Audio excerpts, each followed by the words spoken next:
जैसे मैं दुबई में गया ना, तो दुबई में मुझे एक हिंदू मिला, उस वक्त मैं बेडशीट की एक्सपोर्ट करता था। तो हिंदू ने मुझे कहा कि तुम ना तूड़ी बेचते हो, तुम घास बेचते हो। बुनियाद होती है अचीवमेंट्स। अब अचीवमेंट्स हासिल करने के लिए जो इस वक्त जो सबसे इंपॉर्टेंट चीज जो समझी जा रही है, वो समझी जा रही है कि अगर आपको टेक, अगर आप गाय बन जाते हैं ना, आप मेट्रो पे चले जाएं, चेज़अप पे चले जाएं, आप कैरेफोर पे चले जाएं, जितने भी मल्टीपल बड़े स्टोर्स है ना, जब आप इन स्टोरों में दाखिल होंगे ना, तो आप देखेंगे फ्रंट डेस्क के ऊपर जो चीजें पड़ी होंगी वो सबसे सस्ती होंगी, और इतनी सस्ती होंगी कि आपकी जो मोहल्ले की करियाने की दुकान है ना, वहां पे साबुन वो आपको मिल रहा होगा फर्ज कर लो कि 30 रुपए का, और वहां पे प्राइस लिखी होगी 28 रुपीज, 2 रुपए का सस्ता। तो वो फौरी तौर पर हमारे माइंड को सेट कर देते हैं कि यार ये तो हमने तो यहाँ से तो चीजें सस्ती मिलती हैं, तो बाकी शॉपिंग भी वहां से कर लेते हैं।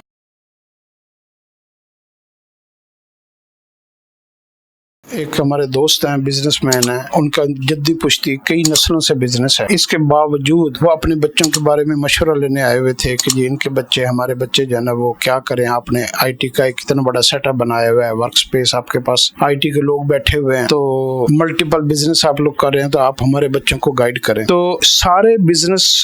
में इतना तजर्बा रखने के बावजूद, प्रोडक्ट को जानने के बावजूद, पैसे वाले होने के बावजूद, अब जितने भी बिजनेस मैन हैं वो अब इस बात के ऊपर मजबूर हो गए हैं कि अपने बच्चों को बिजनेस के अंदर जो है ना वो आईटी स्किल को जो है ना वो सिखाएं। आईटी के बगैर आप कोई भी बिजनेस ना बड़े लेवल के ऊपर ना उरूज पे नहीं जा सकता। आप पहले वक्तों में दुकान कपड़े की बना लेते थे, कुछ कपड़े का कारखाना बना लेते थे, और उस वक्त आपकी एक मखसूस मार्केट होती थी, आपके पास कई कई सालों के ग्राहक लगे होते थे, वो आपके पास आते थे, चीजें खरीद के जाते थे। तो मार्केट पहले ना आपकी थी लिमिटेड, और आप जानने वालों के पास या आपकी शहर में पहचान थी या अपने इलाके में पहचान थी, तो आप बिजनेस में कामयाब थे, या आपके पास पैसा ज्यादा था तो आप जो है ना उस पैसे के अंदर आप खेल कर पैसे को बना लेते थे। अब जितने भी पुराने बड़े बड़े बिजनेसमैन है ना, अगर उन्होंने मॉडर्न टेक्निक्स, मॉडर्न जो है ना जितना भी आईटी की सोर्सेज हैं, मार्केटिंग का शोबा है, वेबसाइट का शोबा है, अगर इन्होंने उसको साथ नहीं लिया तो ये अपने बिजनेस में ना डेली जो है ना थोड़ा थोड़ा करके बैकआउट कर रहे हैं। आप देखें जब से जो है ना ये पिछले 10-20 सालों में आपने देखा होगा कि बहुत सारे बिजनेस बंद हो गए हैं और उनकी जगह पे नए बिजनेस ने ना वो जगह ले ली है। हत्ता कि जो लोग आईटी के अंदर इन चीजों को समझते हैं ना, उन लोगों ने ये किया कि उन्होंने 1 रुपया भी की भी प्रोडक्ट खुद की नहीं बनाई। जो लोग बिजनेस में चल रहे हैं, कामयाब हैं और वो अपनी चीजों को बना के बैठे हुए हैं, उन्होंने उनके बिजनेस को एक ऐसा प्लेटफॉर्म दे दिया है कि अपना पैसा कोई नहीं लगाया और अपने एक प्लेटफॉर्म मल्टीपल लोगों को बिजनेस देकर वहां से उन्होंने अरबों रुपए कमा लिया, करोड़ों रुपए कमा लिया। अब मैं आपको एक छोटी सी मिसाल दूं, जैसे Booking.com एक ऐप है। अब Booking.com के ऊपर जो है ना लोगों ने अपने घर, दफ्तर, फ्लैट, जितने भी है ना होटल और गेस्ट हाउसेज और मल्टीपल चीजें जो है ना वो रेंट के ऊपर लगाई हुई हैं। अब Booking.com की अपनी तो कोई प्रॉपर्टी नहीं है, ना कोई प्लाजा है, ना दफ्तर है, ना कोठी है, तो उन्होंने एक ऐप को डिजाइन किया, उस ऐप को लॉन्च किया, उस ऐप की एडवर्टाइज की, उस ऐप के अंदर लोगों को रजिस्टर्ड किया, उसके बेनिफिट्स बताए और लोगों का माइंड सेट किया, और उसके ऊपर जो है ना कस्टमर के लिए अलग डिस्काउंट लिए, और जो जिनकी होटल हैं या जिनकी जो है ना प्रॉपर्टीज हैं उन लोगों को अलग इंसेंटिव दिए, और अपने ऐप की इंपॉर्टेंस मार्केट में इतनी हाइप क्रिएट की कि लोग उस ऐप को यूज करते हैं। तो उस ऐप को यूज करने से उनको ये फायदा हुआ है कि वो शुरू में लोग उसको जब इस्तेमाल करते थे तो उनको ऐसा लगता था कि जैसे ये कोई इतना खास बिजनेस नहीं है। तो फिर वक्त ने ये साबित किया कि उस ऐप के जरिए से अब वो बैठे महीने का करोड़ों रुपए कमा रहे हैं, हालांकि उनके एक रूम भी उनके अपनी जाती प्रॉपर्टी में नहीं है। और इसने होटल बिजनेस को बड़ा डैमेज किया है। रेस्टोरेंट जो ना जितने भी जो है ना बड़े बड़े होटल थे वो बंद हो गए। इसी तरीके से Airbnb एक ऐप है, वो भी पूरी दुनिया में जो है ना वो लोग इस्तेमाल करते हैं। जहां पर भी जाते हैं लोग, घरों के अंदर 1-2 कमरे, हर एक घर में एक आधा कमरा कोई स्पेयर पड़ा होता है, लोगों ने उसको जो है ना उसके ऊपर लगा दिया और वहां से वो उस ऐप को कमा रहे हैं। तो एक तो बिजनेस की टेक्निक ये है कि आप जैसे पहले लोग ट्रैवल एजेंट के पास जाते थे, तो अब ऐप के जरिए से जो है ना वो ट्रैवल की जितनी भी टिकट्स और जो है ना वीजे और इनके जरिए से वो बुक करवा लेते हैं। इसी तरीके से पहले वो डॉक्टरों के पास खुद चलकर जाते थे, अब उनके पास ऐप्स आ गई हैं कि डॉक्टर की जो है ना कंसल्टेशन जो है ना और डॉक्टर की रिजर्वेशन, पूरी मुल्क के अंदर, पूरी दुनिया में, अपने शहर में जो अच्छा डॉक्टर है उसको यहीं घर पे बैठे आप सर्च करते हैं, उसके रैंकिंग देखते हैं वो कितनी ग्रेडिंग में चल रहा है, और वो गूगल बता देता कि वो डॉक्टर की ये रैंकिंग है, ये फीस है, इतने बजे अवेलेबल है, ये स्पेशलाइजेशन है, ये डिग्रीज हैं, आज तक इतने क्लाइंट्स ने इस डॉक्टर को विजिट किया, ये उनकी व्यूज हैं, ये उनकी जो है ना, तो वो सारी जो है ना वो ऐप के जरिए से बैठा हुआ, जो ऐप वाला बंदा है वो आईटी के शोबे का है और वो पीछे अपने बंद कमरे में, बंद दफ्तर में बैठा हुआ, वो उसके जरिए से डॉक्टर से भी फीस ले रहा है, उसको जो है ना ऐड के जरिए से डॉक्टर को वो रजिस्टर्ड करके। ऐसे ट्रेवलिंग का बिजनेस है। हमारे एक दोस्त है, उन्होंने फ्लाई पाकिस्तान के नाम से ऐप बनाई कि पाकिस्तान में आपने कहीं पे भी विजिट करना है, आप कोई होटल चाहिए, कोई जगह चाहिए, कोई आपको पिकनिक स्पॉट के बारे में इंफॉर्मेशन चाहिए, वहाँ पे क्या रेट्स चल रहे हैं, वहाँ पे फूड कैसी है, टेम्परेचर कैसा है, माहौल कैसा है, लोग कैसे हैं, सिक्योरिटी कैसी है, तो वो उसके अंदर से उसको सारी चीजें मिल जाती हैं। तो एक तो ये है कि आप पहले खुद जो है ना प्रोडक्ट खरीदें, पैसा लगाएं, चीजें बनाएं और फिर उसको बेचें। एक आईटी वाले ये स्मार्ट लोग होते हैं, ये स्मार्ट वर्क के जरिए से ऐसा जो है ना ये निज़ाम चलाते हैं कि ये चलते बिजनेस को उसमें रजिस्टर्ड करते हैं। और जैसे लोगों की कम्युनिटी, जैसे आप हमारे सोशल ऐप देखे ना, टिकटॉक, फेसबुक, ये क्या चीज है, इन्होंने कोई साइंस तो इजाद नहीं की, इन्होंने लोगों की एक कम्युनिटी क्रिएट कर दी है। ऐसे जो एप्स का बिजनेस है और ये जो वेबसाइट का बिजनेस है, इन्होंने क्या किया, इन्होंने बिजनेस की कम्युनिटी क्रिएट कर दी है और उस कम्युनिटी क्रिएट करने से इनको ये हुआ कि लोग जो है ना उसमें रजिस्टर्ड होते हैं, उसकी फिर वो अपने ऐप की, अपनी वेबसाइट की वो ऐड चला के और वहां से जो है ना वो सारे बिजनेस को अंडर वन प्लेटफॉर्म करके तो लोगों से मल्टीपल जो है ना बिजनेस को कोलैबोरेट करते हैं, आपस में इंटरेक्शन करवाते हैं और यूं वो पैसा कमाते हैं। इसलिए अब अपने बच्चों को आप प्रोडक्ट सिखाना कि कपड़ा कैसे बनता है, जूती कैसे बनती है और जो है ना ये इलेक्ट्रॉनिक की चीजें कैसे बनती हैं, वो कैसे बनती हैं, तो ये लेबर वर्क, फिर क्लैरिक, हमने अपनी सारी जितनी भी जनरेशन है उनको हमने क्या सिखाया, पहले हमने उसको जो है ना मैट्रिक, FA, BA, फिर क्लर्क भर्ती, फिर सिपाही भर्ती, फिर सरकारी मुलाजिम, फिर जो है ना प्राइवेट जॉब, ये चीजें सिखा के हमने उनको टेक्निक सिखाई नहीं है कि मॉडर्न दौर में आगे आपने पैसा कैसे कमाना है। तो इससे ये एक नुकसान हुआ है कि जितने भी मॉडर्न अप्रोचेज है ना पैसा कमाने की, वो हमारी यंग जनरेशन, जितनी भी हमारे पाकिस्तान के अंदर लोग ये फ्रेश ब्लड है, उनको पता ही नहीं है कि हमने इस कम्युनिटी को कैसे इकट्ठा करना है। जब तक हमें पता लगता है उस वक्त तक लोग इन एप्स को इतना यूटिलाइज करके पैसा कमा चुके होते हैं और बाकी जो है ना तूड़ी और भूसा और जो है ना वो जैसे चूसी अम्बी का रस नहीं होता, बाकी इतना नफा बच जाता है, उससे जो है ना हम कहते हैं जी अब तो इसमें कोई नफा ही नहीं है और हम जो है ना बहुत पीछे रह जाते हैं। मैंने कराची के मेमनों में देखा,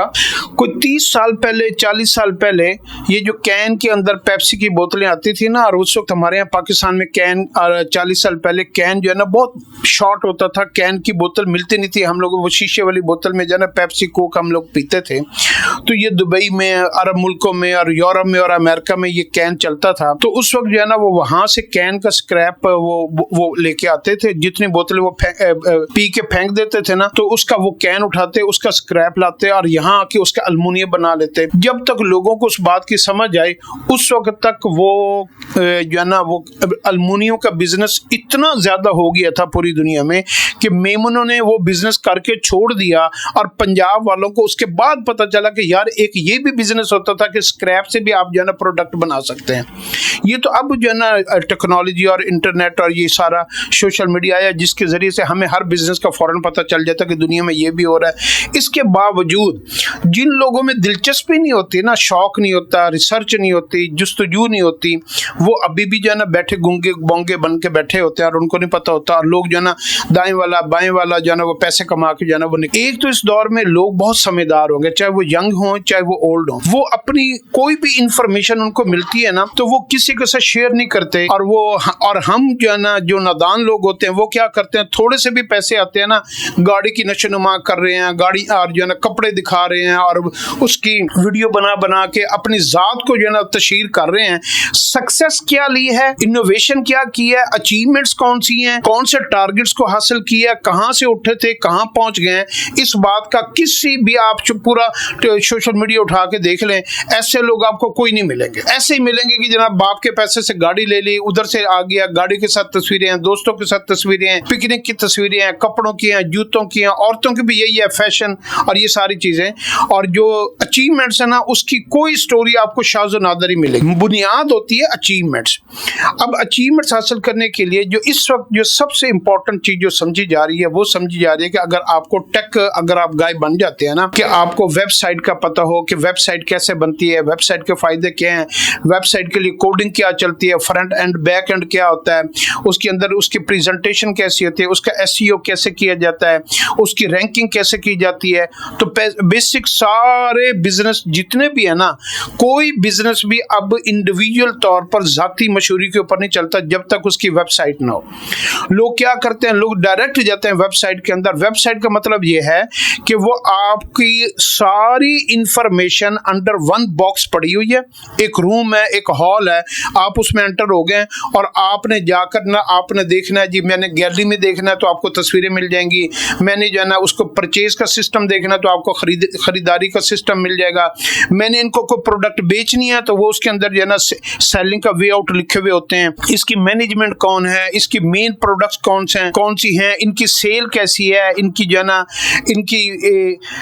इनके बारे में जितनी भी इंफॉर्मेशन है वो अंडर एक वेबसाइट के अंदर वो देकर, तो सारा कस्टमर जो है ना अब वेबसाइट के जरिए से चीजें परचेज करता है। पूरे पाकिस्तान में अभी तक सिर्फ 3 से 4% बिजनेस जो है ना वो अंडर ई कॉमर्स किया है। 97% बिजनेस अभी तक जो है ना वो ई कॉमर्स पे, वेबसाइट पे, ऑनलाइन जाने वाला पड़ा हुआ है। इतना बड़ा स्कोप है और आजकल हर नौजवान जो है ना वो माथा पकड़ के बैठा हुआ है कि मैं क्या करूं, मुझे सर बताएं मैं क्या करूं, मैं कौन सी काम करूं, मैं किधर जाऊं, मैं नौकरी कौन सी करूं। सब लोग जो है ना इसी चक्कर में, बस मुझे जो है ना वो सरकारी को नौकरी मिल जाए, मुझे इजी वे ऑफ लाइफ मिल जाए।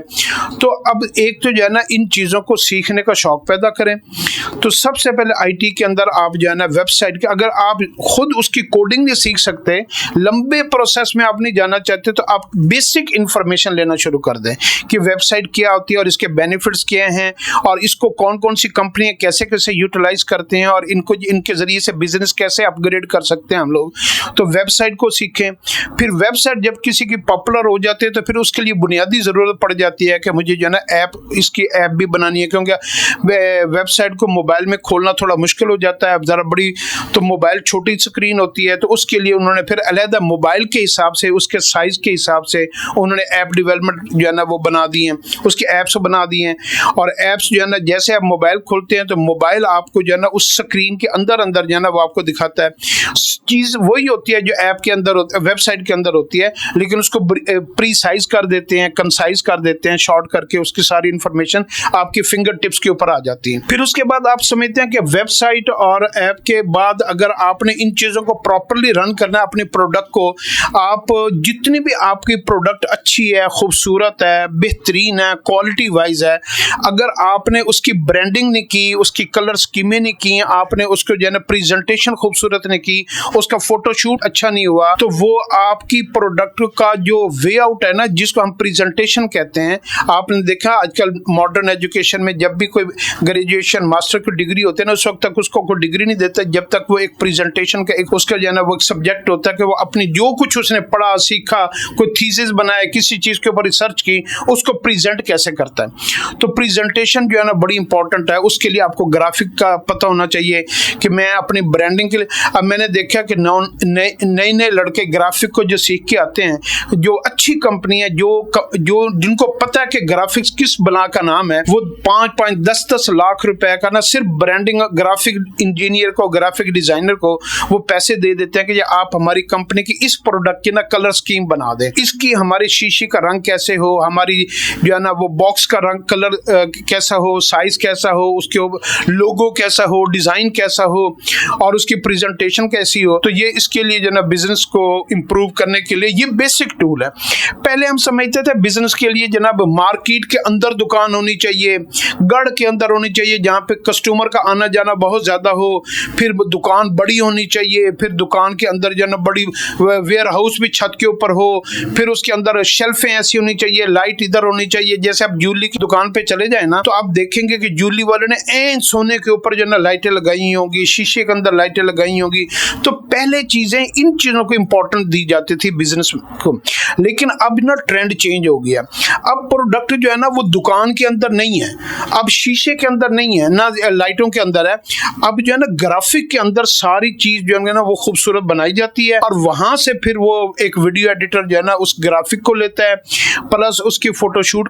को लेता है, प्लस उसमें कोई इन्फ्लुएंसर, कोई मॉडल और जो है ना उसकी कोई मार्केटिंग को लेता है। फिर उसकी एक बेहतरीन सा जो है ना स्क्रिप्ट बनाकर उसकी एक वीडियो डिजाइन करता है, उसको एडिट करता है, उसमें कौन सा लफ्ज पहले आना है जहां से कस्टमर हमारी वीडियो को देखने के लिए उसी वक्त रुक जाए, कौन सा लफ्ज दरमियान में आना है, कौन सा की वर्ड होता है, कौन सा जो दिमाग को हिट करे। तो वीडियो एडिटिंग है ग्राफिक के बाद, तो वीडियो एडिटिंग के बाद फिर इसकी डिजिटल मार्केटिंग आ जाती है कि आप डिजिटल मार्केट उसको इतना मशहूर कर दें, उस प्रोडक्ट को इतना पैसा लगाएं। जैसे गोरे के बारे में मशहूर है ना कि एक गोरे से किसी ने पूछा कि तुम्हारा बाप अगर तुम्हें 10 रुपए दे तो तुम कारोबार कैसे करोगे, तो उसने कहा मैं 9 रुपए जो है ना मशहूरी के ऊपर लगा दूंगा। डिजिटल मार्केटिंग इतनी इंपॉर्टेंट हो गई है कि आपके बिजनेस का 90% बजट इस वक्त दुनिया में जितने बिजनेसेस भी है ना उनकी कामयाबी का राज जो है ना वो ये है कि वो क्लाइंट के माइंड को कैप्चर कर लेते हैं, दिमाग को खरीद लेते हैं, हिप्नोटाइज कर लेते हैं। इस हद तक मार्केटिंग करते हैं कि कस्टमर को, देखने वाले को, पब्लिक को, ऑडियंस को वो यूं लगता है कि उसको माइंड सेट करते हैं कि अगर मैंने ये प्रोडक्ट इस्तेमाल ना की तो मैंने दुनिया में, जिंदगी में कुछ मिस कर दिया। तो ये फिर मार्केटिंग का हिस्सा इसमें इंपॉर्टेंट आता है।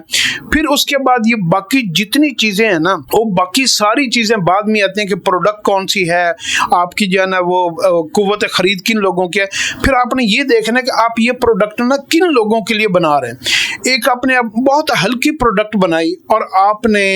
इंतहाई पुअर क्लास, लोअर क्लास को आपने अगर हिट किया तो आपकी उसके अंदर फिर डिफरेंट कैटेगरीज आती हैं। अगर तो आपके पास पीछे मैन्युफैक्चरिंग सेटअप बल्क क्वांटिटी का है और आप चाहते हैं कि इसमें लाखों करोड़ों लोग जो है ना हमारी प्रोडक्ट को यूज करें, तो फिर उसमें आपको जाना पड़ेगा चीप प्रोडक्ट की तरफ, जो ईच एंड एवरी जितने भी आप जो है लोग हैं ना उनकी पॉकेट रेंज के अंदर आ जाए। बहुत लो प्राइस हो, 1 टाइम यूज हो या 2 टाइम यूज हो, जिसमें क्वालिटी मैटर न करे और जिसमें जो है क्लास मैटर न करे। बस वो बल्क क्वांटिटी में, जैसे अमेरिका में मैंने देखा कि कुछ उनके चेन स्टोर ऐसे हैं, 3-3 हजार स्टोर हैं एक ही कमरे। एक स्टोर का नाम है फैमिली डॉलर, एक का नाम है डॉलर जनरल। तो एक स्टोर के 3-3 हजार ब्रांचें हैं। तो वो जब पाकिस्तान से बेडशीट लेते थे ना तो वो एक बेडशीट, एक डिजाइन जो है ना उसका 1-1 लाख पीस ले लेते थे। हम कहते थे यार ये 1 लाख पीस कौन इस्तेमाल करेगा। तो उसकी प्राइस क्या होती थी, $1, $1.5, $2 मैक्सिमम। तो वो क्या करते थे, वो उन दुकानों के ऊपर, स्टोरों के ऊपर रख देते थे, प्राइस लगा देते थे $2। उसमें एड पर प्रॉफिट भी नहीं कमाते थे, लेकिन वो लोगों को माइंड ग्रैब करते थे कि यार यहाँ पे $2 की बेडशीट मिल रही है, इनकी बाकी चीजें भी सस्ती होंगी। अब मेट्रो पे चले जाएं, चेज अप पे चले जाएं, आप कैरेफोर पे चले जाएं, जितने भी मल्टीपल बड़े स्टोर्स हैं ना, जब आप इन स्टोरों में दाखिल होंगे ना तो आप देखेंगे फ्रंट डेस्क के ऊपर जो चीजें पड़ी होंगी वो सबसे सस्ती होंगी, और इतनी सस्ती होंगी कि आपकी जो मोहल्ले की किराने की दुकान है ना वहां पे साबुन वो आपको मिल रहा होगा, फर्ज कर लो कि 30 रुपए का, और वहां पे प्राइस लिखी होगी 28 रुपीज, $2 सस्ता। तो वो फौरी तौर पर हमारे माइंड को सेट कर देते हैं कि यार ये तो हमने तो यहाँ से तो चीजें सस्ती मिलती हैं, तो बाकी शॉपिंग भी वहां से कर लेते हैं। तो टारगेट ऑडियंस को ये भी देखना होता है कि आपने प्रोडक्ट को लगाना कहाँ पे है। तो अगर आपने सस्ती और ज्यादा क्वांटिटी बेचनी है तो आपको प्राइस चीप प्रोडक्ट रखने पड़ेंगे। फिर ये है कि अगर आप ऑनलाइन स्टोर बनाते हैं तो ऑनलाइन स्टोर में आपको ये देखना होगा कि आप ने जिस प्रोडक्ट को आपने ऐड पे चलाना है ना वो एक प्रोडक्ट आपकी महंगी हो और 3 प्रोडक्ट आपकी सस्ती हो। तो उसमें ये होता है कि सस्ती वाली ऐड आप ज्यादा लगाएं और महंगी वाली ऐड कम लगाएं, उसकी क्लास डिफरेंट है। फिर जब इंसान सस्ती प्रोडक्ट को देखता है तो फिर जो है ना वो वेबसाइट को खोलकर फिर 2-4 चीजें और भी ऑर्डर कर देता है, और ये जैसे स्टोर का हाल है। तो आपको मार्केटिंग पे इस हिसाब से करनी पड़ती है। फिर उसमें अगर आपने कहना है कि आप प्रॉफिट में जाना चाहते हैं और आपकी क्लास डिफरेंट हो, तो आपका अगर 10,000 लो प्रोडक्ट वाला कस्टमर है तो आपका 100 कस्टमर अगर क्वालिटी एडेड आइटम खरीदने वाला, आपने कोई ऐसा बिजनेस शुरू कर लिया जिसमें वैल्यूएबल आइटम है। जैसे मैं दुबई में गया ना तो दुबई में मुझे एक हिंदू मिला, उस वक्त मैं बेडशीट की एक्सपोर्ट सपोर्ट करता था, तो हिंदू ने मुझे कहा कि तुम ना तूड़ी बेचते हो, तुम घास बेचते हो, तुम्हारा बिजनेस, हालांकि हम लोग एक एक कंटेनर की कीमत $1-1 लाख होती थी, तो उसने मुझे कहा तुम तूड़ी बेचते हो। तो हमने कहा वो कैसे? उसने कहा कि हम ना डायमंड का बिजनेस करते हैं, हमारा महीने में 1 डायमंड बिकता है और उसके ऊपर हमें जो प्रॉफिट होता है ना, वो किसी में 5 करोड़ होता है, किसी में 7 करोड़ होता है, किसी में 10 करोड़ होता है। और वो डायमंड में आगे कैरेट्स की डायमंड्स होते हैं, डिफरेंट वैरायटीज होती हैं डायमंड्स की। तो वहां से जो है ना उसने कहा कि थोड़ा काम करो, वैल्यू एडेड काम करो, इससे आप जो है ना बहुत ज्यादा जो है ना लोगों में, पब्लिक में आप जो है ना वो वांटेड भी नहीं हो जाते कि लोग समझते हैं यार ये बहुत पैसा कमा रहा है, टैक्स की नजरों में, गवर्नमेंट की नजरों में, और जो लुटेरे, डाकू और जो है ना ये किडनैपर्स, इनकी नजरों में भी नहीं आते। तो आप वैल्यू एडेड में काम करो, किसी को पता ना चले कि आप क्या प्रोडक्ट का काम कर रहे हो और उसमें कितना प्रॉफिट कमा रहे हो। एक बिजनेस का स्टाइल ये भी है। तो ये आपको विजन आपको खुद क्रिएट करना पड़ता है कि आपने किस तरफ जाना है। आप देखें ये जितने भी हमारे पाकिस्तान में बड़े बड़े ब्रांड्स हैं, सफायर है, खाड़ी है, फलां फलां, तो ये क्या करते हैं, इन्होंने अपर क्लास को जो है ना वो चूज किया हुआ है, और जब ये सेल लगाते हैं ना तो ये मिडिल अपर क्लास को जो है ना ये हिट करके तो अपनी सेल उनको दे देते हैं जो जिसमें डिस्काउंट करते हैं। जो लेफ्ट ओवर होता है, जो बच्चे खुच्चे कलर होते हैं, बच्चे खुच्चे डिजाइन होते हैं, वो भी इनके बिक गया। और जो इनका मार्जिन प्रॉफिट तो वैसे ही 100-200%, 300% होता है, तो उसके ऊपर ये 50% डिस्काउंट लगाते हैं, तो कस्टमर यूं समझता है जैसे चीज बहुत सस्ती हो गई है, हालांकि उसमें भी ये कम से कम 30%, 20% प्रॉफिट कमा रहे होते हैं। तो ये एक बिजनेस करने के लिए आपका विजन वाला बंदा होना बहुत जरूरी है। और विजन आपका कैसे आएगा? जब आप अपनी लोकल महफिलों में, दोस्तों में, आप शादी में गए ना, तो आप बातें कर रहे हैं, जनाब कोरमा बहुत अच्छा था, चावल बहुत अच्छे थे, दूल्हा बहुत अच्छा लग रहा था, आप ये सोच रहे हैं, तो आपका विजन किधर जाएगा? आप घर आके कहेंगे अम्मा मैंने शादी उससे करनी है जो लड़की बहुत खूबसूरत है, क्योंकि आप वहां देख के यही है, मैंने इधर शादी करवानी है, मैंने उधर। एक बंदे बिजनेसमैन को आप देखेंगे ना, आप वो शादी में भी गए बैठे होंगे ना, तो वो मार्केट को डिस्कस कर रहे होंगे, प्रोडक्ट को डिस्कस कर रहे होंगे, वो कोई ना कोई बंदा किसी से सीखता है, कोई किसी से सीखता है। इंसान कभी कभी ऐसे बंदे से बात करके ना ऐसी चीजों का आइडिया क्लिक उसका माइंड कर जाता है को जो उसने सारी उम्र सुनी भी होती है, पढ़ी भी होती है, लेकिन दिमाग से स्किप कर गई होती है। तो यूं चीजें जो है ना इंसान लर्न करता है। तो बिजनेसमैन जो है ना वो एक बहुत बड़ी अल्लाह की ब्लेसिंग है। सच्चे ताजिर के बारे में हदीस में आता है कि इसका हशर जो है ना वो नबियों के साथ होगा। अगर आपने बिजनेस कम्युनिटी को पूरी दुनिया में रूल ओवर करते हुए देखना है ना, तो आप जूइश को गौर से स्टडी करें।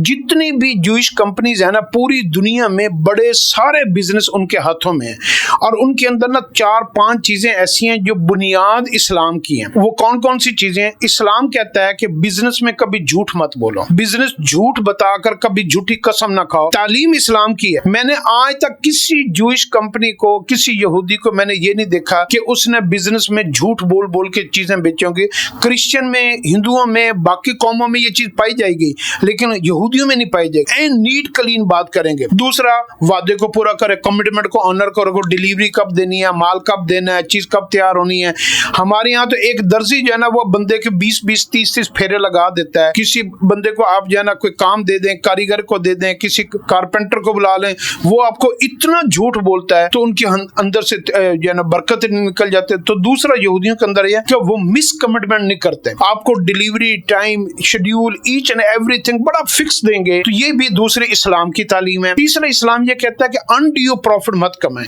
यानी इस्लाम, मैंने एक आलिम से पूछा तो उन्होंने कहा कि 25 से 30% से जो बंदा ज्यादा नफा कमाएगा ना, उसने खरीदने वाले को के साथ धोखा किया। तो 25 से 30% के अंदर प्रॉफिट अगर आप रखेंगे तो आपकी क्लाइंट के रेंज जो है ना वो बढ़ जाएगी, लोगों का आपके ऊपर ट्रस्ट बढ़ जाएगा। आप 100, 200, 300% अगर आपने प्रॉफिट कमा लिया तो आपके कस्टमर लिमिटेड होते जाएंगे। लेकिन अगर आपने रेंज प्रॉफिट मुनासिब रखी तो आप देखें जूश के जितने भी दुनिया में बिजनेस है ना, इनके अंदर प्रॉफिट मार्जिन बड़ा मुनासिब सा होता है। आप नेस्ले वालों के देख लें, आप दूसरे बड़े फ्रेंचाइजीज देख लें, आप जो, तो इनके अंदर मार्जिन ऑफ प्रॉफिट जो है ना वो 30 के राउंड अबाउट या 40 के राउंड अबाउट होगा। तो इससे इनकी क्लाइंट रेंज बहुत बढ़ जाती है, और ये भी इस्लाम की तालीम है। चौथी चीज जो आजकल हमारे यहाँ बिल्कुल तस्वर नहीं होती, और वो कौन सी है कि जब आप किसी से कोई चीज खरीदे ना, तो आप उसको एक्सप्लॉइट करके चीज ना खरीदें। यानी उसकी चीज है 1 करोड़ रुपए की,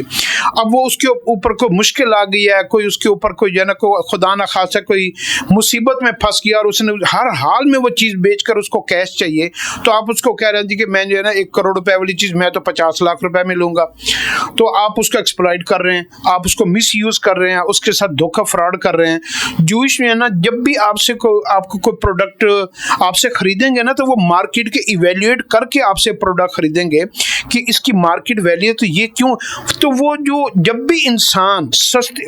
इस्लाम ने इसको जो है ना मना किया कि आपने कभी भी किसी से चीज, कोई बंदा आपको बहुत ज्यादा सस्ती दे रहा है तो आपने उसको जो है ना उसका गलत इस्तेमाल नहीं करना। तो अब वक्त ने ये साबित किया है कि ये इस्लाम की तालीम बिल्कुल ठीक थी, क्योंकि अब लोगों के साथ जितने भी फ्रॉड हुए हैं ना, वो इसी वजह से हुए हैं कि एक बंदा आया और उसने कहा जी कि मेरी 1 करोड़ की चीज है तो आप 50 लाख की ले लें। तो मैंने आके लालच में उसकी 50 लाख की ले ली, पता चला जी वो चीज ही 2 नंबर है, या वो पीछे से चोरी करके लाया है, या उसके जैसे प्रॉपर्टी को देख लें कि उसके डॉक्यूमेंटेशन में बाद में फ्रॉड निकल आया, दरमियान में कोई विरासत रह गई। और कोई ना कोई कहते हैं जब तक लालची लोग जिंदा है ना, जब तक लालची लोग, तो फ्रॉडिया भूखा नहीं मर सकता। तो वो फिर जब भी कोई इंसान किसी को यानी किसी से कोई चीज खरीदता है और वो इस चक्कर में खरीदता है कि ये चीज जो है ना मुझे सस्ती मिल जाएगी और मुझे सस्ती मिल रही है और उसको जरूरत भी नहीं है, तो वो सस्ती समझ के लेगा, तो उसमें जरूर कोई ना कोई फ्रॉड होगा। ये अब इस दौर में एक ये भी हो रहा है। तो आपको जब भी कोई चीज सस्ती बेचने आए ना, तो आप फौरी तौर पर विजिलेंट हो जाएं, कभी लालच में ना पड़े। तीसरा, इस्लाम ने एक और बड़ा नुक्ता कहा है कि इस्लाम कहता है कि कभी भी ये प्राइस बॉन्ड, ये सूद, ये जो शेयर्स वाला बिजनेस और ये जो है ना घर बैठे के आपको कुछ नहीं करना पड़ेगा, आप पैसा बस हमें दे दें और हम आपके पैसे से प्रॉफिट बनाकर आपको हम महीने का 6% दे देंगे, 10% दे देंगे, 15% दे देंगे। वक्त ने यह भी साबित किया कि लोगों की जितनी पेंशनें, जमा पूंजी, जितना माल उन्होंने जिंदगी में जोड़ा, जो जायदादों को बेचकर उन्होंने पैसे इकट्ठे किए, वो उन्होंने पैसे मैं उसको दे दूंगा और उसके पास ज्यादा काबिलियत है और वो ज्यादा बिजनेस करेगा और वहां से उसको ज्यादा पैसे आएंगे और वो मुझे इतना ज्यादा नफा दे देगा। तो ये कैसे मुमकिन है? ये भी अकल का दुख है। पहले महीने, 2 महीने, 3 महीने, 6 महीने प्रॉफिट मिलता है, फिर असल रकम ही खत्म हो जाती है। तो इसको हम डबल शाह वाली, हमने कितनी स्टोरियां सुनी है कि जनाब एक बंदे को हमने, अब ये इस तरीके की नए जो बिजनेस आए हुए हैं वो कौन से आए हुए हैं, ये आपका पैसा जी हमने गोल्ड ट्रेडिंग में लगा दिया, जी बिटकॉइन में लगा दिया, जी हमने जो है ना स्टॉक एक्सचेंज के बिजनेस में लगा दिया। तो यूं हम अपना पैसा लोगों के हाथों में देते हैं कि लो मैं जो है ना बुद्धू हूं, मैं बेवकूफ हूं, तुम मेरा पैसा ले लो और इस पैसे से बिजनेस करो और खुद भी कमाओ और मुझे भी दो। जिस बंदे को अगर इतनी काबिलियत उसके अंदर होती तो वो खुद, उसको आपसे पैसे लेने की क्या जरूरत है, वो खुद ही कमा के बिजनेसमैन बन सकता था अगर उसके अंदर इतनी क्वालिटीज और इतनी गट्स हैं। तो इसलिए कभी लालच में आकर किसी के हाथों में पैसा मत दें, कोई प्रॉपर्टी सस्ती मत खरीदें, कोई चीज सस्ती मत खरीदें। ये भी इस्लाम का उसूल है बड़ा बिजनेसमैन बनने के लिए। आप यकीन कर लें, इस्लाम के जितने पैरामीटर्स है ना, ये इंसान को प्रोटेक्ट करते हैं, ये नुकसान नहीं देते। हम कहते हैं ना इस्लाम जो है ना दकियानूस है, पुराना मजहब है, मॉडर्न टेक्नोलॉजी चेंज हो गई है, ये हो गई है, वो हो गई है, ये सारा शैतान की तरफ से एक जना ये बंदे को ना डिट्रैक किया जाता है। वरना उसूल अल्लाह रब्बुल इज्जत ने क़यामत तक के आने वाले आखिरी बंदे तक का भी जो कानून बनाया ना, वो यूनिवर्सल ट्रूथ वाले कानून बनाए जो हर दौर में हर इंसान के ऊपर अप्लाई होने वाला कानून है। तो आप ना बिजनेस के अंदर, हाँ आपने बिजनेस को सीखना है तो आप कभी भी अपने बाप का, भाई का, माँ का पैसा और जायदादें बेचकर कभी भी, अगर आपने कोई जॉब नहीं की, पढ़ लिख के आए हैं, तो आप कभी भी उस पैसे को उठाकर डायरेक्ट किसी बिजनेस में मत लगाएं। आप उस काम को पहले सीखें, पहले जॉब करें, जॉब करके फिर आपको लोगों से इंटरेक्ट करना आ जाए, लोगों का पता हो टैक्सेस सिस्टम क्या है, मुल्क में कानून क्या है। अब हमारे पाकिस्तान से लोग पता क्यों बदजन है कि जनाब यहाँ पे कोई कानूनी है, ला कानूनियत है, यहाँ का पुलिस ऐसे, यहाँ के सियासतदान ऐसे, यहाँ के फौजी ऐसे, यहाँ का मुल्क ऐसा। उन्होंने इस मुल्क के सिस्टम को नहीं समझा। जो बिजनेसमैन इस मुल्क के सिस्टम को समझ जाते हैं ना, जितना प्रॉफिट वो कमाते हैं ना, उतना प्रॉफिट यूरोप अमेरिका में भी नहीं कमा सकते। यूरोप अमेरिका तो सारा डेवलप है, वहां तो बिजनेस अपॉर्चुनिटीज में 1 लाख बंदा बिजनेस शुरू करे ना, तो 100 बंदा भी उसमें कामयाब होना बड़ा मुश्किल होता है, क्योंकि वहां पे सारी चीजें डेवलप है, वहां पे अपॉर्चुनिटीज नहीं है, वहां पे जॉब्स अवेलेबल है, वहां पे 99.99% जॉब्स है। बिजनेस की अपॉर्चुनिटी 0.011% जो है ना, ये वहां अपॉर्चुनिटीज होती है। वहां बिजनेस में जूश जो है ना, वो इतना उन्होंने कैप्चर किया हुआ है कि किसी बंदे को भी बिजनेस वहां करना और उनके कंपटीशन के ऊपर आना बड़ा मुश्किल है। पाकिस्तान एक डेवलपिंग कंट्री है, जो भी डेवलपिंग डेवलपिंग कंट्री होगी ना, इसमें दुनिया का, अब ये गोरों से आप पूछ रहे हैं, कोई भी आप किसी बड़े बिजनेसमैन से आप अपॉर्चुनिटीज पूछें कि किस मुल्क में सबसे ज्यादा पैसा कमा सकता है, तो वो कहेंगे डेवलपिंग कंट्रीज के अंदर। डेवलपिंग कंट्रीज में डेली बेसिस के ऊपर इतनी नई अपॉर्चुनिटीज पैदा होती हैं कि आप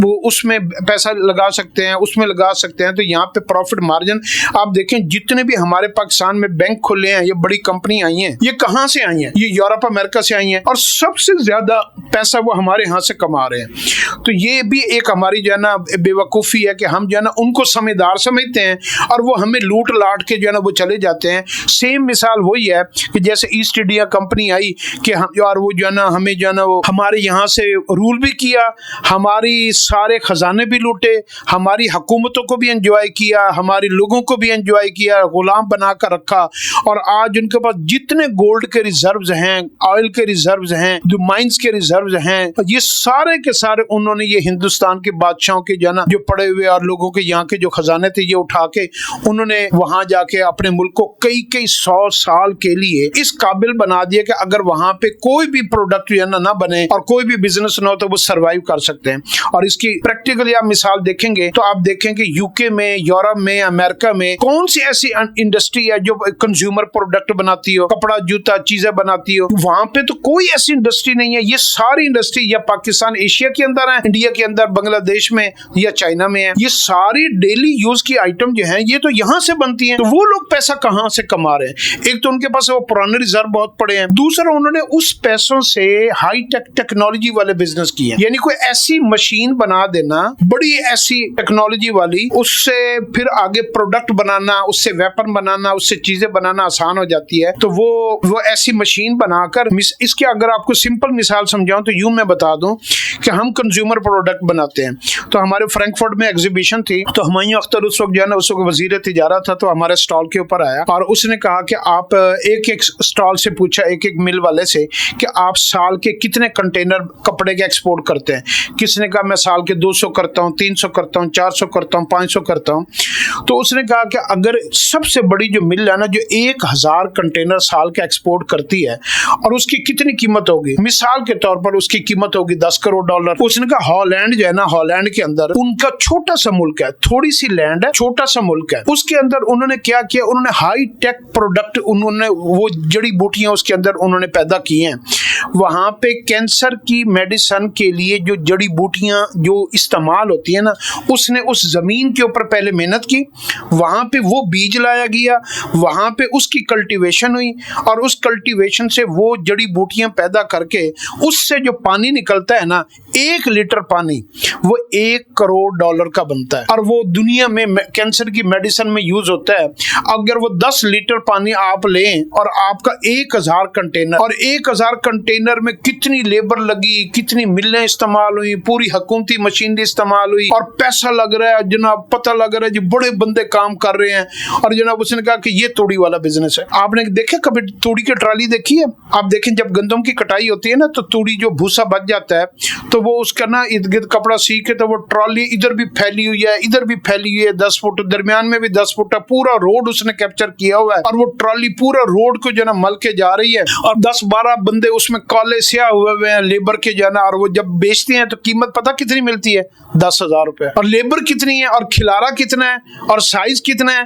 तो ये यानी IQ लेवल को हम लोग अपने बिजनेस में इस मुल्क में यूज नहीं कर रहे। तो अब ये जब से टेक्नोलॉजी आई है, इंटरनेट आया है, अभी भी अगर हमने इसको यूज ना किया और इस सिस्टम को ना समझा, ई कॉमर्स इस वक्त जो है ना पूरी दुनिया में बहुत ज्यादा बिजनेस, और आप यहाँ बैठकर अब वो जो जितने भी हर्डल्स थी ना वो सारी खत्म हो गई हैं कि आप यहाँ का कपड़ा जो है ना आप अमेरिका में नहीं बेच सकते, आप वहाँ पे डिजिटल मार्केटिंग करें। बहुत सारे लोग हैं जो ई कॉमर्स पाकिस्तान में करते हैं, लेडीज फैशन है, कोई और भी चीज़ है, और उसकी मार्केटिंग वो यूके में करते हैं और यूके की खवातीन जो है ना उनको ऑर्डर देती हैं, वो डिलीवरी उनको जो है ना यहाँ से भेजते हैं, 3 दिन में, 4 दिन में, 5 दिन में बाय एयर कार्गो उधर चला जाता है। तो वो ऑनलाइन जो है ना ई कॉमर्स के जरिए से वो ईबे के ऊपर भी बेच रहे हैं, अमेजोन के ऊपर भी बेच रहे हैं और जो है ना वो डायरेक्ट भी बेच रहे हैं, अपनी वेबसाइट भी बनाई हुई है। तो टेक्नोलॉजी को सिखाएं बच्चों को, और इन सारी चीजों को सिखाने के साथ साथ आप जो है ना बिजनेस को सीखना शुरू करें। ये जो हमारी जनरेशन में इजी लाइफ का एक कॉन्सेप्ट क्रिएट हो गया ना, बस जी एक दफा मुझे नौकरी मिल जाए, बस मैं जॉब वाला बन जाऊं, मेरी जिंदगी सुकून में आ जाओ। अपने अंदर एग्रेसिवनेस पैदा करें, फिर हमारी जिंदगी जो है ना एज ए कौम भी हम एक होता है जिंदगी टुकड़े खाकर भी जिंदगी गुजार लेना, गुजर तो उससे भी जाती है, इस्लाम इसकी इजाजत देता है, लेकिन एक लाइफस्टाइल होता है क्वालिटी ऑफ लाइफ। एक होता है टुकड़े खा के पल लेना, कच्चे पहन के ट्राउजर पहन के जिंदगी गुजार देना, थोड़ा खा लेना, लेकिन क्वालिटी ऑफ लाइफ जो है ना वो इस्लाम भी उसकी इजाजत देता है और पूरी दुनिया ने ये भी सिखाया कि क्वालिटी ऑफ लाइफ जिसके पास है ना असल जिंदगी वही जी रहा है। तो इसलिए जो है ना अगर आप इस्लाम के मेथड्स को, आप फार्मूलों को अगर आपने बिजनेस में आजमाया ना, फिर आप बिजनेस में कामयाब हो जाएंगे। और वो कौन से हैं? एक तो सच्चाई, अमानत, फिर उसके बाद लेन देन आपका ठीक हो, कमिटमेंट ऑनर हो, वादे को पूरा करना और किसी के साथ फ्रॉड न करना, और खुद भी अपने साथ फ्रॉड न होने देना कि आप किसी की लालच में आकर आपने किसी के साथ सस्ता लेन देन कर लिया। और तीसरी बात इन सारी चीजों की जो जान है और वो ये है कि आपने इन सारी खूबियों को अपने अंदर जब पैदा करना है ना, पैदा करने के बाद आपने एक कम्युनिटी क्रिएट करनी है और वो आपका सर्कल हो बिजनेसमैनों का। वहां से आपने डेली पूरी वर्ल्ड में जो जो नई चेंजेस आ रही है ना, क्योंकि पहले चेंज आती थी 10-15 साल बाद, 20 सालों बाद, 30 सालों बाद, अब टेक्नोलॉजी दुनिया में इतनी बढ़ रही है कि अब बिजनेस के अंदर भी उसके इम्पैक्ट इतने ज्यादा हो रहे हैं कि एक साल बाद आपने एक अंपायर खड़ी की, मेहनत किया, बिजनेस डिजाइन किया, ग्रो किया, अपग्रेड हुए, पता चला अगले साल उस बिजनेस सारा 2 सालों बाद बिजनेस सारा का सारा ठुस हो गया, उसकी जगह पे नई टेक्नोलॉजी आ गई। जैसे मैं आपको बताऊं, अमेरिका में अब जो है ना ऐसे ऐसी मशीनें बन रही हैं कि पहले हम करते थे जी MBBS डॉक्टर बनाओ, जो ना 15-20 साल पढ़ो, फिर उसके बाद उसको जो है स्पेशलाइजेशन करवाओ, लाखों करोड़ों रुपए बच्चों के ऊपर लगाओ और वो डॉक्टर बनकर जो है ना वो पैसा 4 कमा लेगा। अब अमेरिका ने क्या किया है, जर्मनी में, यूरोप में उन्होंने ऐसी मशीनें बना दी हैं कि एक एक मशीन जो है ना 600 700 टेस्ट करती है इंसान की बॉडी ऑर्गन्स का, और वो सारी बॉडी के सारे टेस्ट करके तो वो एक स्लिप निकाल देते हैं, इसकी इस चीज में ये प्रॉब्लम है, ये प्रॉब्लम है, ये प्रॉब्लम है, फिर वो एक प्रिस्क्रिप्शन निकाल देते कि इसको ये चीज से एहतियात करनी चाहिए, ये खाना चाहिए, ये छोड़ देना चाहिए, और ये अगर सर्जरी रिक्वायर्ड है तो ये सर्जरी करवा लें।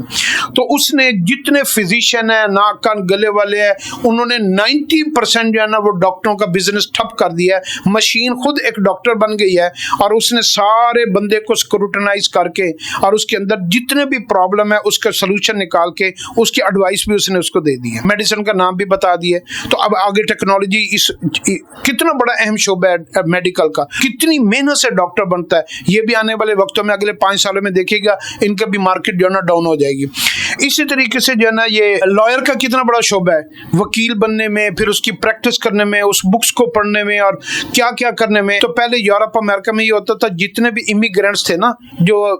वीजे के लिए जाते थे या वहाँ स्टे कर लेते, तो वहाँ के मुल्कों के वकीलों का सबसे ज्यादा बिजनेस इन लोगों से चलता था। अब उन्होंने वहाँ पे ऐसे ऐप चला दी हैं कि ऐसी ऐप लॉन्च हो गई है कि ऐप के अंदर अगर आप रेजिडेंट वीजा लेना चाहते हैं, आप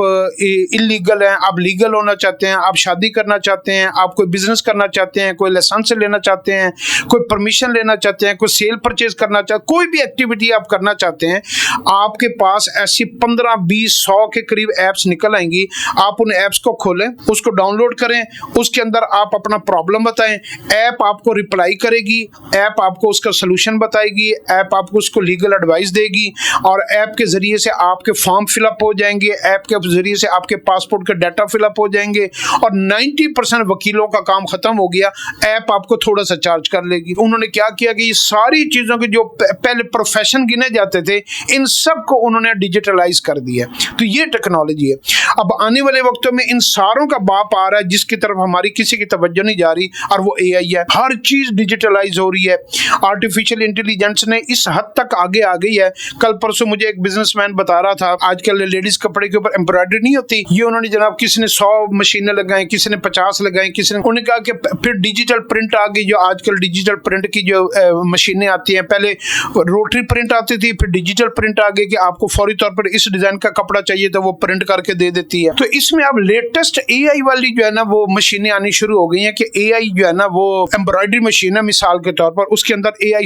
उन्होंने सॉफ्टवेयर इंस्टॉल कर दिया है। और उसने करना क्या है, आपने खाड़ी का, सफायर का, सना सफीनाज का, XYZ, आपने 50 ब्रांडों का कपड़े के डिजाइन लेने हैं, वो सारे डिजाइन आपने उसकी तस्वीरें उसके अंदर उसको एआई को दे देनी है। एआई को कहना है कि ये हमारे डिजाइन यहाँ पर सबसे पॉपुलर बड़े ब्रांडों के डिजाइन है, मुझे इसके मुकाबले में 50-100 नए डिजाइन बना कर दें जो इनसे भी ज्यादा खूबसूरत हो। और आपने देखा होगा हम अपनी तस्वीर लेते हैं ना तो हम एआई को डालते हैं तो वो तस्वीर हमें इतनी खूबसूरत बना के दे देती है, तो हम कहते हैं यार ये तो बंदे ही, ये तो मैं लग ही नहीं रहा, ये तो बहुत खूबसूरत इंसान है। तो एआई जो है ना उसको रिफाइन कर देती है, उसको खूबसूरत बना देती है। तो इसी तरीके से जो जितनी भी नई मशीनें आ रही हैं उसमें एआई का सॉफ्टवेयर आ गया। अब उसमें जो है ना वो डिजाइन तैयार होगा, हम उसको सिर्फ कमांड देंगे और उसको एक ऑपरेशनल बंदा होगा जो सॉफ्टवेयर को समझता होगा और एआई के जरिए से वो डिजाइन क्रिएट होगा। और इसी तरीके से फिर वो मॉडल को, एक आर्टिफिशियल मॉडल वो एआई क्रिएट करेगी, उसके अंदर वो सूट पहना के दिखाया जाएगा। उसके काले रंग की औरत होगी, मर्द होगा तो उसको सूट कैसा लगेगा, बड़ी उम्र का होगा, छोटा होगा, झुर्रियों वाला होगा, बूढ़ा होगा, जवान होगा, शादी के लिए होगा या कोई कैजुअल ड्रेस होगा। तो आप उसको जितनी भी ऑप्शनल मोमेंट्स हो सकते हैं, जितनी भी ऑप्शनल सिचुएशंस हो सकती हैं, वो सारी आप एआई को देंगे। एआई उसके मुताबिक आपको जो है ना वो सारा निकाल कर उसकी, फिर ये भी यही बताएगा कि अगर आप इसमें ये थोड़ी सी चेंज करें तो आपकी ये कॉस्ट की बचत हो जाएगी, इतनी कॉस्ट आएगी, इतनी क्वांटिटी। अब फिर आपको पहले तो ये होता था ना कि आप एक मशीन के जरिए से कम से कम 100 सूट बनाएंगे तो आपकी कॉस्ट कम होगी, उसमें आप एक सूट भी बनाएंगे तो आपकी कॉस्ट उतनी रहेगी। तो आपकी मैन्युफैक्चरिंग कॉस्ट जो है ना, जो बल्क प्रोडक्शन के ऊपर आप ज्यादा प्रोडक्ट बनाएंगे तो आपका खर्चा कम होता है, थोड़ी प्रोडक्ट बनाए तो आपका खर्चा ज्यादा होता है, ये इश्यू भी खत्म हो जाएगा। तो ये इस तरीके के जितने बेनिफिट्स है ना आने वाले वक्तों में एआई के जरिए, एआई सिर्फ कंप्यूटर के अंदर काम नहीं करेगी, ये मशीनों में, दफ्तरों में, चीजों में, सॉफ्टवेयर, ये सारी जगह पर इसका जो है ना इस्तेमाल हो रहा है। तो इसलिए अपने बच्चों को आने वाले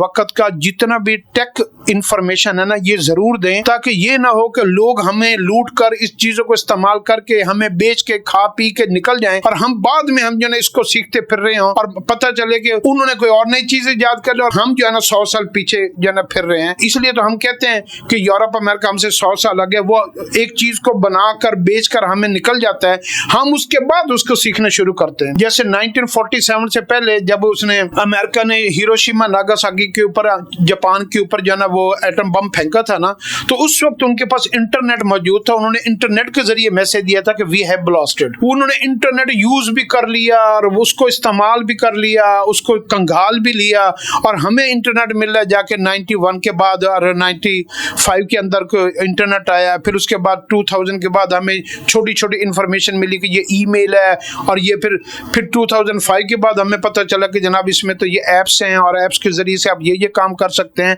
उस वक्त तक वो पता नहीं कहां से कहां निकल चुके हैं। तो ये चीजें जो है ना अपने आप को अपडेट इंफॉर्मेशन रखना। आप यूं समझ लें, अगर इसको मिसाल के तौर पर समझना चाहते हैं कि आपका एक दुश्मन है, क्योंकि बिजनेस कंपटीटर भी एक दुश्मन होता है, जब आप उसको उस एंगल से ट्रीट करेंगे तो आपका एक दुश्मन है, आपको दुश्मन के वार करने से पहले उसके वार करने का अंदाज, कहां कहां से वो हमें वार कर सकता है, वो हमें माल को कहां से लूट सकता है, वो हमारी जो है ना वो इज्जतों को कहां से नीलाम कर सकता है, वो हमें नुकसान कहां से पहुंचा सकता है, हमें डैमेज कहां से कर सकता है, हमें इमोशनली ब्लैकमेल कहां से कर सकता है। ये सारी चीजों को अगर इंसान एक दुश्मन के लिए सोच सकता है तो ये जो कंपटीशन और इकोनॉमिक वॉर है, ये जो हमारी पूरी दुनिया में चली हुई है और सारे हमारे इकोनॉमिक दुश्मन हैं, इस वक्त पाकिस्तान के अंदर कमो बेश 27 ऐसे मुल्क हैं जिनकी एजेंसियां पाकिस्तान में सिर्फ उनका रात दिन यही काम है कि पाकिस्तान को डिस्टेबलाइज कैसे किया जाए। यहाँ पे बिजनेस ग्रो ना हो, यहाँ पे टेक्नोलॉजी ग्रो ना हो,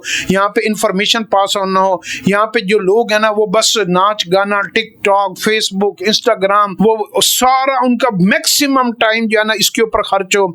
ये सिर्फ पहले तो हम समझते थे ना कि पहले बम धमाके होते थे, वहां पे बस के ऊपर बम फट गया, वहां पे फट गया तो यूं जो है ना हम समझते थे कि ये दहशत गर्दी और ये हमारी मुखालफत है। अब वो दौर नहीं है, वो दौर अब खत्म हो गया। अब दौर आ गया कि आप एक अच्छे खासे बंदे को कुछ ना करने, आप इसकी बेटी को खराब कर दो, इसके बेटे को खराब कर दो, इसकी नस्ल को खराब कर दो, इसको प्रॉपर इंफॉर्मेशन ही ना दो, इनको मिसगाइड करो, मिसलीड करो, इनको जो है ना मेंटली इंप्रूव ही ना होने दो, इनके पास इंफॉर्मेशन हो, एजुकेशन हो तो वो किसी और चीज की हो, दुनिया कहीं और जा रही हो, ये कुछ और पढ़ रहे हो। तो ये सारा जो है ना यहाँ पे मशीनें जो भी आए हमारे यहाँ, चूंकि आप देखा होगा अक्सर हमारे यहाँ ना स्क्रैप के कंटेनर पूरी दुनिया से ज्यादा आते हैं, इनको स्क्रैप बेचो। कंप्यूटर आए तो वो स्क्रैप वाले,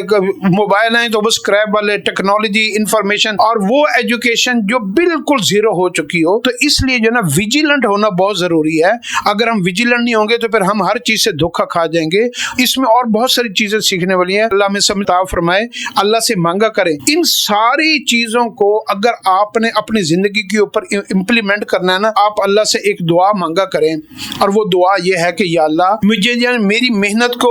वहां न लगा जहां तूने मेरा रिस्क लिखा नहीं है, तो मुझे मेरी मेहनत को वहां लगा जहां तूने मेरा रिस्क लिखा है। और अल्लाह से तकदीर मांगा करें कि अल्लाह पाक हमें लकी लोगों में बनाए।